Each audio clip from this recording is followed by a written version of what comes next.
Hey guys, Ronnie here. Welcome back to this very special edition here on the Table of Content. Today, I don't know, what day could it be? It is Thanksgiving. Today's Thanksgiving, November 25th, already here. Like, again, where did time go? What else are you going to talk about on a video on Thanksgiving other than what you're grateful for, what you're thankful for, and what you're very much appreciative in this life on today? Me, myself, and I am very, very thankful this year for family, for friends, for my overall health and well-being. Over the last year, I have done a lot of introspective work and a lot of self-analyzing, taking a deep look at myself, and honestly got rid of some of the parts. Not got rid of some of the parts, but I did a lot of working, a lot of just overall soul searching and just trying to fit together the pieces that you've been brought up with, but then also introduce some of the newer perspectives that you've taken on, especially over the last year. This last year alone has been so busy and so crazy for so many of us. The pandemic has definitely hit us all in certain ways. Still trying to unpack on how it's traumatized us, because if you have not been traumatized pandemic, you are only kidding yourself. Trust me there. It has hit us all in so many different ways, and with me specifically, I am still trying to unravel that, but yet today I am very thankful for those that have helped me make it through it. Just having that support system and so many people around you to help guide you and to chat with and offer advice to, like, it just helps to have that nice circle of people. It doesn't have to be big. It certainly doesn't have to be incredibly tiny, but it's always nice to have those multiple personalities, those multiple kinds of people to chat with and have a different perspective, different opinions, and see how they like things, how their perspective works, and maybe their point of view. Again, doing a lot of introspective work myself. I started couples therapy this year with my partner. That is one thing I am so excited to share with. I spoke about it a little bit previously, but couples therapy in general, like, let me tell you, therapy is one of those things that if you don't believe in it, you heard it here, you're crazy. Yes, you over there, you crazy. It's just nice to get that second opinion, that unbiased opinion, to really work through your thoughts, work through your emotions, to just have that person to be able to bounce ideas off of that doesn't know you from a hole in the wall. This person, you're being paid, they just, not yap, but they definitely offer a different perspective and different insight that's like, huh, I would have never thought about that. Therapy is just one of those things that I encourage everybody to try. Try it at least once, you never know. Maybe you can find some free trials here or there. I've used Talkspace, which is just fully online. You can do video, but it's more like just texting, emailing back to back on your own time. It was nice. But more recently, I've definitely found myself wanting a more live person to bounce back and forth with, have that instant response and questioning and just going back and forth with each other. It's nice having that open communication rather than just text, because it's really hard to read emotion, especially for me, over text. Unless I know the person really well, and unless we have that rapport and that kind of relationship, it's really hard to understand your overall emotions over text. And so for me, I switched it over, especially now after being couples therapy with Scott for over 6 months now, just about 6 months. We've definitely come a long way. Still got a long way to go, but again, that's a relationship for you. You work at it and you put in the work if it's worth it. But since then, starting couples therapy, I've really liked the organization, the association we're with. It's been the first time I've been in front of a live therapist in years, since way back when my parents had actually gotten divorced. I sat down and just got a little bit of therapy just to help process and see how I did.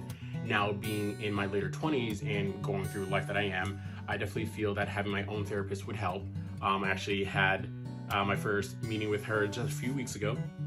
Went well, gave her kind of like my family background, family of origin, where I come from, growing up, kind of what I'm getting out of therapy, which is still a question we're saving until our next session, because it really is hard to narrow down exactly what you want to work on. There's so much I want to, but I don't want certain parts to be that main focus, because I know I can work on myself. But if I feel I need to bring it up to her, I can, and we can discuss it. But I really am, fingers crossed, hope that this really goes far and I really can get the best out of this, because therapy is just, again, one of those tools that I use, as many others do around America and in the world, to help work through whatever they have going on in life. What I've slowly been getting back to too is just honestly decluttering my life, getting rid of anything that I don't need, whether it's toxic relationships, people, things that just don't overall bring me much happiness. Like I just get rid of those kinds of things, because if it's not bringing me happiness on a day-to-day basis, or it's not something I am fully invested in, passionate about, or does me any certain mind, I get rid of it. I just either click delete button, unfollow. I get them off my radar in some sort of fashion. If it's social media, I unfollow. If it's anything else that I can get my mind off that I don't have to look at every time, which is mostly my phone, then I just get rid of it, because I really don't need it all that much. I've done a lot of reading again. I've always loved reading. It's just my attention span always gets the better of me, and so unless it's a book I really love and thoroughly enjoy, it's hard for me to focus on it. But more recently wanted to do more introspective look. As I've mentioned, I've done a lot of self-help books, a lot of reading, podcasts, just anything to help like me answer some of the questions I may have. And although I may not go to the people themselves, I just kind of want to do my own research and own help before I maybe approach somebody else. I always love the fact that I'm more of an observer. I do devil's advocate, so I can see multiple different sides, and I love that part about myself, though it can definitely hurt and not always be the best, because I do tend to overthink a lot and overthink situations where it may happen, it may not happen, but yet it's all in my mind, and so I need to learn to quiet my mind. So between reading, podcasts, getting back into meditation and yoga, just a few things to help settle my mind, because at the end of the day, when I fall asleep, I want to sleep. I don't want to be running through the miles of different thought patterns of, oh, what do I have going on this week or next month? It's the holidays. Oh, I got to do that shopping for the last minute get together, or I got to get this family member a gift. Like, it's just a lot of thinking that I need to quiet. And so I have my many different tools and little gigs in my bag to help pull out to, oh, help me sleep. Oh, help me deal with this. Oh, help me with something else. Like, it's just really nice having those in your tool bag, because you never know what situation will come up where you just need something to calm down with. And through self-help books, I've definitely learned a few tools for myself. I can link some of the books down below, some of the podcasts, but just overall, self-help is something that I've definitely taken advantage of over the last year. As with decluttering my life and what doesn't make me happy anymore, I really have gotten much more in tune with those things that do make me happy. My love of music, art, cooking, just a bunch of different things. Just those kinds of things that when I was younger and adolescent, like, just really brought me so much joy in life before craziness of the world, work, and just all the things that I didn't wish for, I don't want to do when I was this age, but yet forced to do. So getting back to my art, whether that's drawing, painting, any sort of graphic design. I started off very young as a cartoonist, just mimicking what I saw on TV, drawing the hell out of Fairly Odd Parents, SpongeBob, and all that jazz. But getting back to drawing, a lot of my makeup too. Yes, I've been doing a lot more makeup over the years, and that's just been more of the medium I focused on. Yes, I can still draw, graphic design, painting, haven't done as much, but I hope to get back to it soon. Scott did give me a great acrylic set for my birthday this year that I want to break in. It's already November, and yet I haven't broken it in. Why?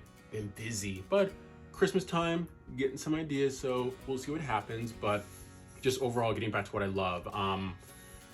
With reading books, words, powerful quotes. Like, there's this quote from Dumbledore from the last movie, where him and Harry are talking about just like moving on with life, and that he can turn a phrase or something, and how along the lines of this is that words are our most inexhaustible source of magic. And then finishing off, like, they're being able to remedy it and also like inflict pain. So like, words are a great source of magic. They can help bring new life and energy to the field, but then also break you down and go a little evil. And I just love that quote, because I do feel that words are our biggest weapon and defense. I can chit chat myself, not out of anything, but like, I feel, for one, I'm a good talker, a good speaker. Comment down below if you think not, because I've been doing this for a little while, so if I'm not a good speaker, let your boy know. But I'm very articulate, and since studying sign language, I feel like I've been able to interpret things differently and use that different vocabulary, or that different like sentence structure or medium, I guess, like whether it's formal, casual, however you mean. I feel like I have definitely expanded my vocabulary, and I say what I mean, and with words, it's definitely helped me to articulate more of my feelings, more of my emotions, and how I come across. If I'm trying to explain something to somebody, I try to use specific words, and if they still don't get it, I use the synonym for it, so that way I can find just another way to say it, because ultimately I want you to get what I mean. I don't want to come across as vicious or malicious. I want you to understand how I mean, and if it does come across that way, I don't mean it. Here's how I can articulate it and make it a little bit more clear. Right now, before I go off on a complete tangent here, yes, today being Thanksgiving, today I am thankful for so much, so much. Thankful for those around me, thankful for my health and how much I've grown. But if I'm being honest, there's this one person, this one other person that I am beyond thankful for. I love this person to the moon and back. I don't quite think I could have made it out of this pandemic without them. This person to me, they're incredibly special, and if I don't tell them enough, I am sorry. It's hard when this person, it's still new, it's a very new encounter for both of us, but yet this person I am head over heels for. If it hasn't already crossed your mind, this person is my partner, Scott. Today is not only Thanksgiving, it is our anniversary, and we are celebrating 3 years. 3 years, and I say that and I'm like, holy crap, it has been 3 years since I met my partner, Scott. Since so much has happened, like, even with the pandemic slowing things down last year, like last year, the year before that, and then just one more, like I met my partner, Scott, in fall of 2018. And I gotta tell you, like, I don't even think I've spoken about this out loud, but I swear to God, it was love at first sight. I looked at him, and for one, when we had officially met up after chit-chatting for a little while, gone over to his place now, which I'm now moved into, but I just knock, my heart's pounding on my chest, and I don't know what's gonna happen. Like my first not real connection with somebody, but like something I feel like this could really go somewhere. And first time meeting him, he opens the door. I almost go to like reach out my hand to like, oh hey, and I'm like, fuck that, running. And then I just give him a big hug, because to me, he is my giant ass teddy bear and I love him so much. Back then, didn't know what I was getting myself into. After that one Cosmo drink, everything's a blur, because fast forward 3 years later, here we are. We've made it somewhat through a pandemic. We're still going on, but I would have never imagined being in this relationship. I would have never imagined being with somebody as great as him. I know I said before that I feel like I am a decent speaker. Again, correct me if I'm wrong, who knows? But I knew that I wanted to make this video, especially for today, and over the last couple weeks, I have been writing down and trying to figure out the right way to say this. I could never replicate this and just regurgitate it out to you guys, and so if you don't mind, I'm just gonna chit chat on my iPad and just read from it. I will have this up posted so that way you can see the captions and everything, but I just really needed to read this for you guys. So today not only is Thanksgiving, but my partner and I's anniversary, celebrating 3 years. Without getting overly sappy, cheesy, or what have you, I would like to send a huge shout out and tell my partner Scott, the last 3 years have been some of the best years of my life. But over the last year, you and I have struggled. My dude, you and I have struggled. And personally for me, this has been one of the more difficult relationships I've been in. We have endured so much, obstacle after obstacle, challenge after challenge, argument after argument. And I'm not afraid to say that at a time we did hit a wall. Some harsh words were explained, were voiced, a bag almost packed, and a little fan, slightly broken, but fixable. We had hit a wall, and I think it was in that moment where I truly did understand the gravity of our relationship and how much I loved you, because in that moment, it would have been easy to walk away. That would have been the very easiest thing to do.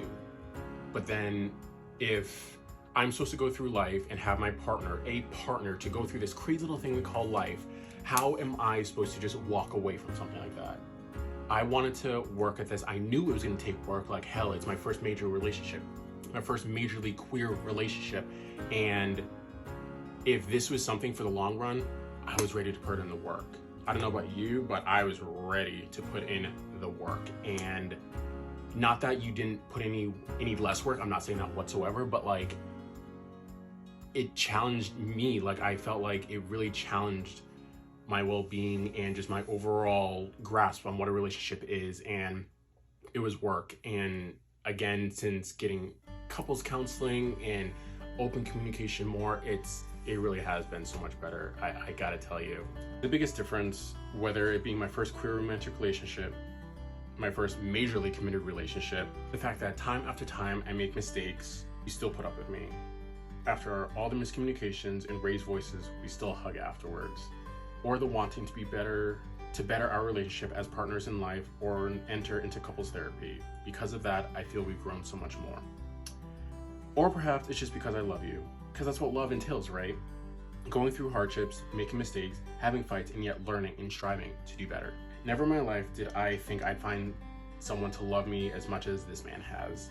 Make me, and I mean this all quite literally, so body tingling mad at some of the stupidest things, like some of the stupidest things we get mad at each other over. It's so stupid, but yet for whatever reason it sends us into this weird rage, this weird annoyance with each other, and it's just like, dude, what the hell?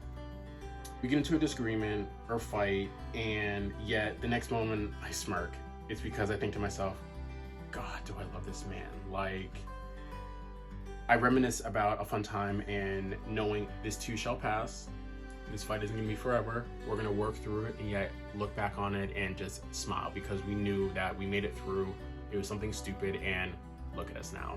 Falling deeper and deeper in love with you each day and every day from that moment forward. When we have our fights, when we have our disagreements, it just builds our relationship, and I feel it makes it that much stronger. If someone tells you a relationship is easy, that happily ever after doesn't require some serious work, you're only kidding yourself. Like one of my favorite Bob Marley quotes, this one with a little tweak: if he's amazing, he won't be easy. If he's easy, he won't be amazing. If he's worth it, you don't give up. If you give up, you're not worthy. Truth is, everybody's going to hurt you. You just got to find the ones worth suffering for. And as I said, like, I could have easily walked away from that fight, walked away and just be done, but nope. I want to work through it. I want to see this through and get it done. Overall, what I'm trying to say is I haven't felt more like myself than I have in quite some time. And I am talking over a decade. Like, because of this man by my side, that I can be whoever I want to be whatever I want to be, and without judgment or shame or criticism, but with support, love, and comfort. Not every day is perfect. Not every day filled with roses, champagne, and chocolates, but it's those days. Those long, hard days, whether it's after work, after an altercation, life just is not going your way. It's after those days you want to tear each other apart, yell till you're blue in the face, and yet you still don't understand each other. But it's those days that make it better by moving forward together as one. Still being very fresh and new, being, again, very, very new to me, I couldn't be happier. I really couldn't be.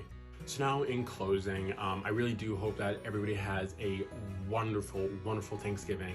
If you don't celebrate Thanksgiving, go eat something else. Turkey does not always have to be on the menu. You can always change it up, but just one way or another, be around family, be around friends, and people that uplift you and make you smile like I do. Make those connections and be around those people, especially today. Even you can't, I get it, the world is in a state of craziness and whatnot, like, just get together. There's a million people I'd love to get together with on this day, but yet we're all in different parts of our lives, all over parts of the world, all over the world, and I never thought I'd say that. Like, I have friends literally all over the world, and if I could get together with them all in one place, I would. But yet, that's life. You go along, you make the connections you can, visit and see the people you do, and if it doesn't work out, you're trying. But that's the point. You're trying, and you're giving enough effort. I definitely need to put more effort into some relationships, but of course, my main relationship is my romantic with Scott, and if